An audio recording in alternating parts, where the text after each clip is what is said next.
Look, we already know the president's a very good campaigner. We congratulate him on his reelection. What we don't know is whether he has the leadership qualities necessary to lead his party to a bipartisan agreement on big issues like we currently face.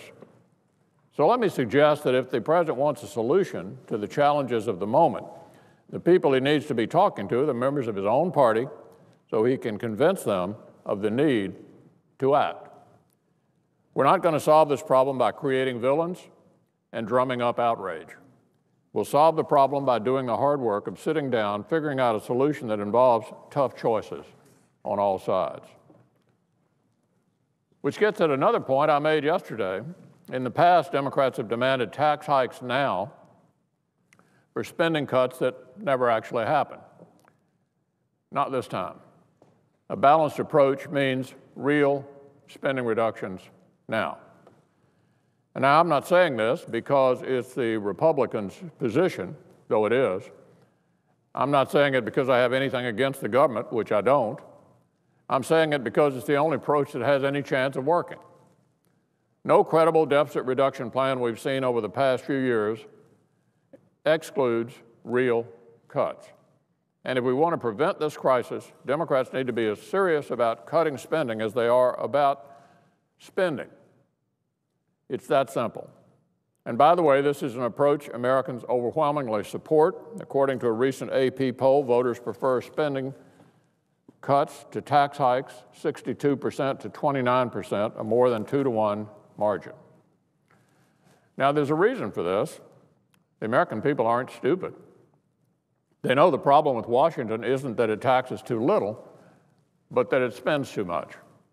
They also know the only reason we're even talking about a looming fiscal crisis right now is because the Democrats spent the last 4 years creating it. And that's what I'd like to focus on this morning, how we got into this mess in the first place. Because amidst all the talk about plans and proposals, it's easy to forget that we didn't get here by accident. We got here because Washington Democrats, from the president on down, have done two things exceedingly well over the past 4 years: spend other people's money and kick the can down the road. Spend other people's money and kick the can down the road. For 4 years, Democrats spent money we didn't have in the misguided hope that it would help the economy. They borrowed trillions of dollars to keep unemployment pretty much right where it was when they started. And here's what we have 4 years later: a mountain of debt and a looming national budgetary crisis.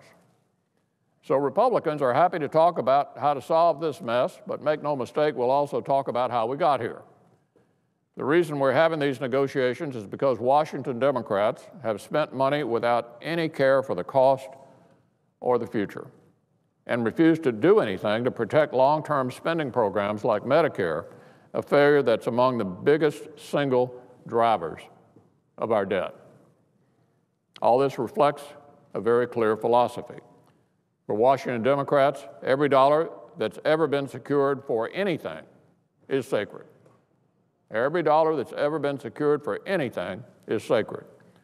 And they'll defend it to the death, regardless of what it means for jobs or the economy. But those days are over, because you don't eliminate trillion-dollar deficits by taxing the rich, not even close. It may be an effective talking point, but as a matter of policy, it's a minor deal. And the Democrats know it. So as we move into the final stretch, it's time, as I've said, to put the talking points away and get serious about striking a deal. The first step to recovery is to admit you got a problem. And if borrowing more than 40 cents for every dollar you spend doesn't convince you you've got a spending problem, frankly, I don't know what will. If Democrats can't admit that we've got a spending problem, they need to talk to their constituents more. They need to get real. And that means changing the way things have been done around here for the past few years. Independent budget experts have been telling us for ages that our long-term budget deficits are driven by the unsustainable health care entitlements. What was the administration's response to that? Their response was to add trillions more by creating an entirely new health care entitlement program. We were promised that the president's health care law would reduce health care costs. What did it do? We're now told health care costs will rise as a share of our economy and the taxpayer's liability. By one estimate, those costs will go up by more than $500 billion over the next 10 years. We know that the number of Americans 65 or older will increase by 1/3 over the next 10 years. According to the Census Bureau, there were 40 million older Americans in 2010. There will be 54 million of them a decade after that, and more than 72 million older Americans a decade after that.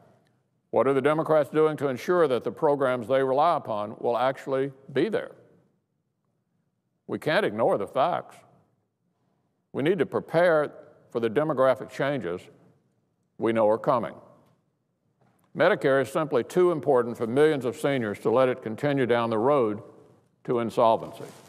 We must preserve it for today's seniors and strengthen it for those who will retire in the years ahead.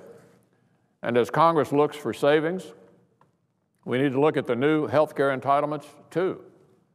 While Democrats and Republicans may disagree on Obamacare, it's ridiculous to suggest that we make changes to Medicare and Medicaid while leaving $1.6 trillion in new Obamacare spending untouched. For 4 years, Democrats have been completely unbalanced in the way they've spent taxpayer dollars. Yet now that the crisis is upon us, they solemnly advise us that we need to be balanced in our solution. This is how you ensure the expansion of government. This is how you end up with $16 trillion of debt.